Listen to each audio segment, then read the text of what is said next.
Welcome back. What we're going to do next is we're going to add our object and add its textures. So I'm just going to save this as tutorial blend. There we go. So we're going to bring our hero object in. So I'm going to go file, import .obj because I've converted it to an .obj file from Maya once it was unwrapped. Tankbot unwrapped.obj. There we go. I'm going to import that in. There we go. It's pretty humongous. Let's make sure that that new object is selected. We'll just double click it and name it bot so we can define them. And while we're at it, we'll rename plane as floor. Cube is cube. Lamp we'll actually call sun, and we'll come to that in a second. Oh, didn't rename it. Anyway, so let's select our object. Let's pull it up. Let's rotate it. R, Y keys. Oh no, X even. No. Don't do that. R, Z. Let's rotate it around so it's roughly at the right angle. Let's S for scale. And let's just bring that down so it just hits the floor. Don't think it's quite big enough. Let's set it back a little bit. 0 to look through the camera. Scale up a bit more. And just have the feet just hitting the surface of the ground. I think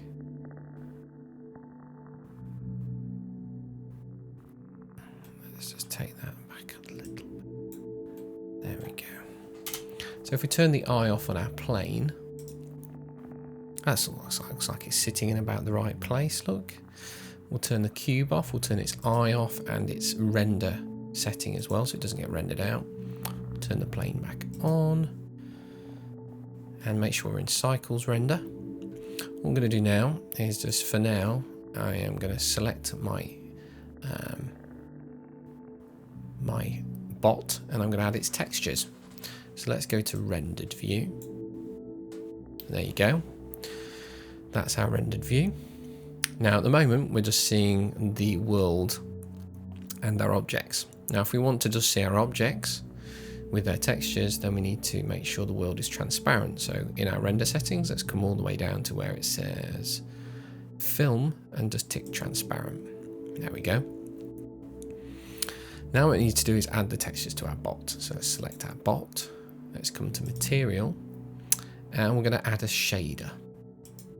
And we're going to use a principled BSDF. And this is the new shader inside this proposed build of Blender, and this allows us or optimizes the workflow coming from a PBR metallic roughness workflow.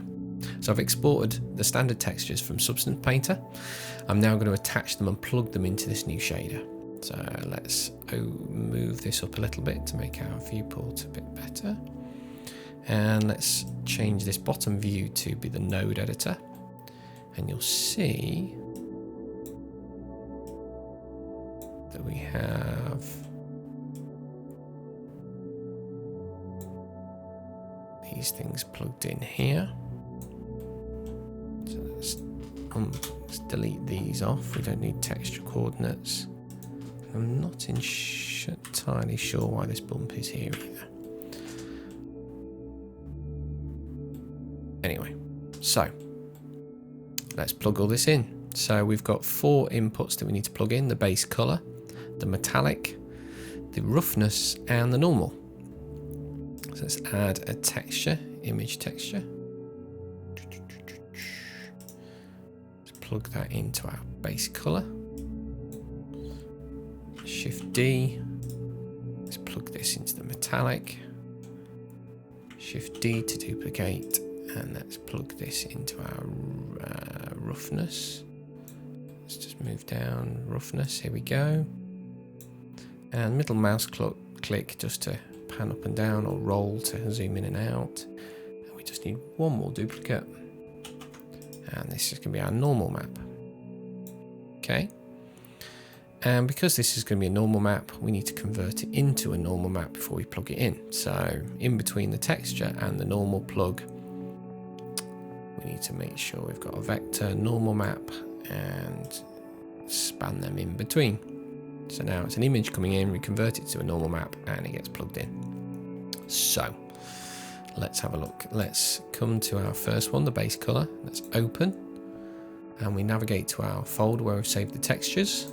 Textures, base color, and open. And these are 8K 16-bit exports from Substance Painter. And it's just a standard export, you know, the default settings, you don't have to change anything at export. And this should, there's our colors coming through. Now, before we go any further, we might need some light in here. So I'm just going to come to the world settings. I'm going to use node.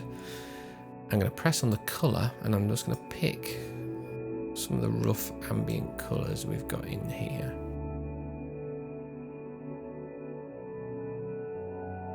For this world, and I'm going to turn it up something, say 8. There we go.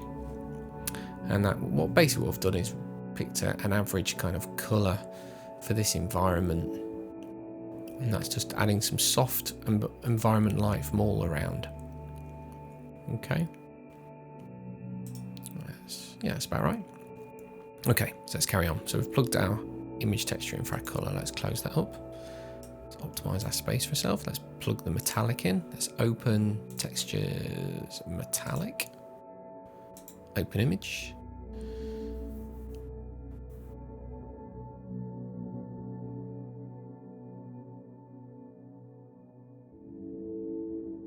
Okay, now so you can see what this is doing, I suggest if you go to File, User Preferences, come to Add-ons, make sure if you type in here Node, that you have Node Wrangler switched on, and then you can save it as your user settings, yeah?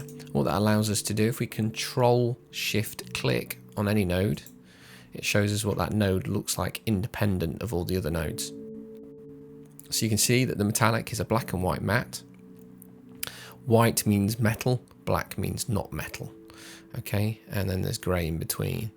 So if we were to Control-Shift-Click on the BSDF shader itself, it'll show us the combined effect of these, and we can see what's going on. So let's close that up. Let's come to our roughness. Let's open that, navigate to our textures, find roughness, open. Again, because these are 8K 16-bit, they're fairly large files. You can see there's 56 meg for one grayscale file. There we go. Let's Control-Shift-Click on there. You can see there's our grayscale mask. White means rough, black means, or grey means not rough. Let's close that up. And then one last thing then, let's come to our normal. Let's close that normal map up. Let's open textures, normal.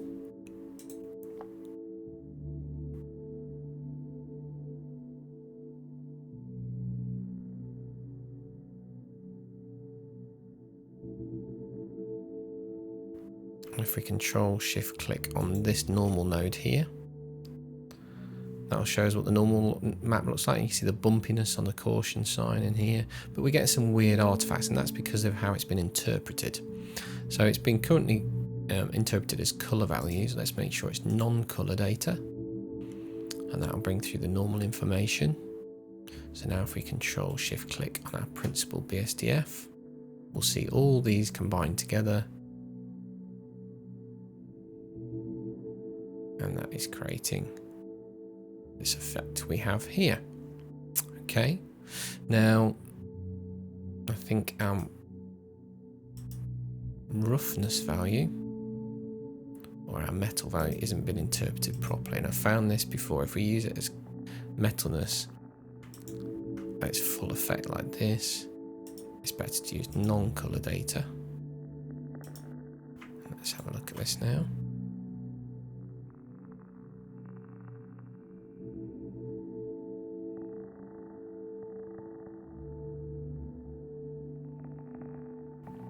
And let's also make sure what this roughness value looks like, non-color data as well. And I think if we look at colour, yeah, that kind of denotes this possibly should be rougher than it is.